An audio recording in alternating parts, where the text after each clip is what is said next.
മാഡ്നസിൽ പ്രേക്ഷകരെ കയ്യിലെടുക്കുക എന്നത് മമ്മൂട്ടിയുടെ ഏറ്റവും രസമുള്ള തന്ത്രങ്ങളിലൊന്നാണ്. അതേ മാഡ്നസ് തന്നെയാണ് ബസൂക്ക കഴിഞ്ഞ് പുറത്തിറങ്ങുന്ന പ്രേക്ഷകർക്കും അദ്ദേഹം കൊടുത്തുവിടുന്നത്. തന്റെ ഏറ്റവും സ്റ്റൈലിഷ് സിനിമയിലെ അത്ര തന്നെ സ്വാഗുള്ള കഥാപാത്രം.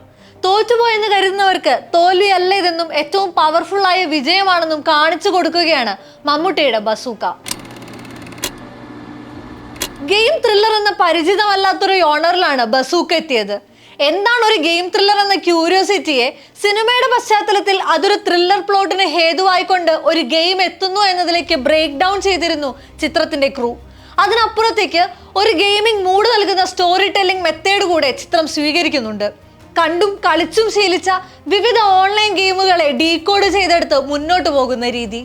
കഥ പറയാനായി മമ്മൂട്ടിക്ക് മുന്നിലെത്തിയ ഡിനോ ഡെന്നിസിനെ ഒരു സംവിധായകനാക്കി ഒരുക്കിയെടുത്തത് മമ്മൂട്ടിയാണ്. പക്ഷേ അയാളുടെ കഥയ്ക്കും ഡയലോഗുകൾക്കും മുകളിൽ നിൽക്കുന്നതായി ചിത്രത്തിന്റെ മേക്കിംഗ്. അതിലേക്ക് ആവശ്യമായ എല്ലാ സാങ്കേതികതകളെയും കൃത്യമായി തിരഞ്ഞെടുത്ത് ചാലിച്ച് ചേർത്തിട്ടുണ്ട്.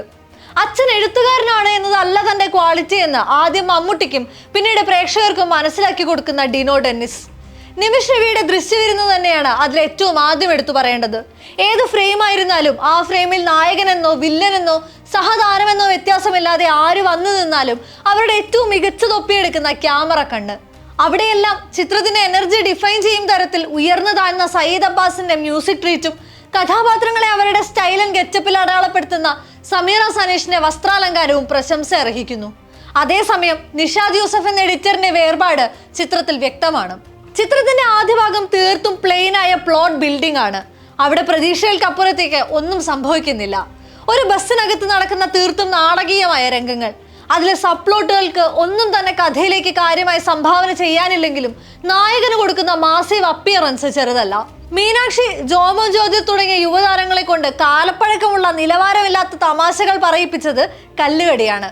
പ്രേക്ഷകർക്ക് അതിനോടകം മനസ്സിലായ പല പ്ലോട്ടുകളും ആവർത്തിച്ച് വിവരിച്ചത് പോലീസ് സ്ക്വാഡിന്റെ എഫിഷ്യൻസിയിൽ പ്രേക്ഷകർക്ക് സംശയം ജനിപ്പിക്കുന്നതായി. രാജ്യത്തെ ഏറ്റവും സെലിബ്രേറ്റഡ് പോലീസ് സേന വില്ലനെതിരെ സ്വയം മെനഞ്ഞെടുക്കുന്ന ടാക്ടിക്സുകൾ എവിടെയും പ്രയോഗിക്കുന്നില്ല. ഇവിടെയെല്ലാം ചിത്രത്തിന്റെ എഴുത്തും പ്രത്യേകിച്ച് ഡയലോഗുകളും വില്ലനാണ്. പക്ഷേ രണ്ടാം പകുതിയിലേക്ക് കടക്കുമ്പോൾ കുറച്ചുകൂടെ അതിനെ ബാലൻസ് ചെയ്യുന്നുണ്ട്. സ്ഥിരമായി സിനിമകളിൽ കാണുന്ന ഒരു സൈക്കോപാത്തിനായുള്ള അന്വേഷണമല്ല ബസൂക്ക. ഒരു പ്രത്യേക അജണ്ടയുള്ള ഗെയിം അഡിക്റ്റ് ആണ് വില്ലൻ. അയാളെ പൂട്ടാനായി മിസ്റ്റർ നോബഡിയും ACP ബെഞ്ചമിൻ ജോഷോയും ഒരുക്കുന്ന ട്രാപ്സ്, കൗണ്ടർ ട്രാപ്സ്, എസ്കേപ്പ് അതാണ് ചിത്രത്തെ ലീഡ് ചെയ്യുന്നത്. അവിടെ കൂടുതൽ സ്ക്രീൻ സ്പേസ് ഗൗതം മേനോന് ലഭിക്കുന്നുണ്ടെങ്കിലും സ്റ്റൈലിഷ് ഷോട്ടുകൾ അയാൾക്ക് വേണ്ടി എടുത്തിട്ടുണ്ടെങ്കിലും പെർഫോമൻസിൽ മെച്ചമൊന്നും തോന്നിയില്ല. ആദ്യം സ്കോർ ചെയ്തത് മമ്മൂട്ടി തന്നെ. ചിത്രത്തിൽ ഏറ്റവും കിക്ക് നൽകുന്ന ഭാഗം അതിന്റെ ഏറ്റവും ഒടുവിലത്തേതാണ്.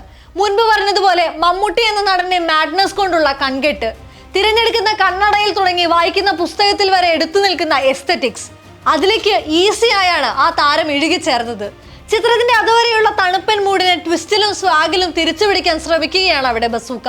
2008 ജൂലൈയിൽ പരുന്തും മാടമ്പി ഒന്നിച്ച് റിലീസായപ്പോൾ എന്റെ ഈ തലയ്ക്ക് മുകളിൽ ഒരു പരുന്തും പറക്കിലെന്ന മാടമ്പിയിലെ ഡയലോഗ് ഫാൻ ഫൈറ്റിന് ഊർജം പകർന്നിരുന്നു.